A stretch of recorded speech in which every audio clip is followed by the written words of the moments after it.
அனைவருக்கும் காலை வணக்கம். என் பெயர் சே பிரணேஷ். நான் 5ஆம் வகுப்பு படிக்கிறேன்.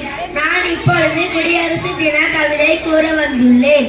அடிமை செய்த ஆங்கிலேய அரசு அடங்கி போனது. ஆண்டவன் அடிமை பெற இங்கு முடங்கி போனது. இந்திய அரசியல் சட்டம் அமைப்பாக ஏற்றப்பட்டது. தாதா சாஹேப் அம்பேத்கரின் அறிவினால் நிறுவப்பட்டது. உலகிற்கும் தொழிலுக்கும் முதன்மை கொடுக்கப்பட்டது. சாதி மதம் பேதங்கள் மறுக்கப்பட்டது. பொருளாதாரம் பொதுவாக வகுக்கப்பட்டது. எல்லோருக்கும் சமநீதி உறுதிப்பட்டது. ஒற்றுமைக்கு முக்கியத்துவம் அளிக்கப்பட்டது. ஏற்றம் நோக்கிய திட்டங்கள் தீட்டப்பட்டது.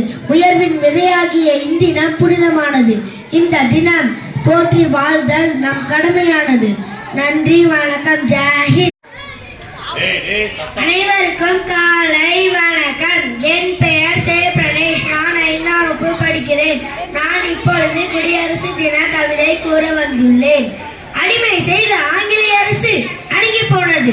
ஆண்டவன் அடிமை பெற இங்கு முடங்கி போனது.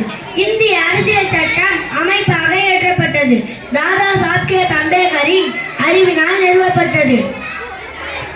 உலகிற்கும் தொழிலுக்கும் முதன்மை கொடுக்கப்பட்டது. சாதி மதம் பேதங்கள் மறுக்கப்பட்டது. பொருளாதாரம் பொதுவாக வகுக்கப்பட்டது. எல்லோருக்கும் சமநீதி உறுதிப்பட்டது. ஒற்றுமைக்கு முக்கியத்துவம் அளிக்கப்பட்டது. ஏற்றம் நோக்கிய திட்டங்கள் தீட்டப்பட்டது. உயர்வின் விதையாகிய இந்தினம் புனிதமானது. இந்த தினம் போற்றி வாழ்தல் நம் கடமையானது. நன்றி, வணக்கம். ஜெய்.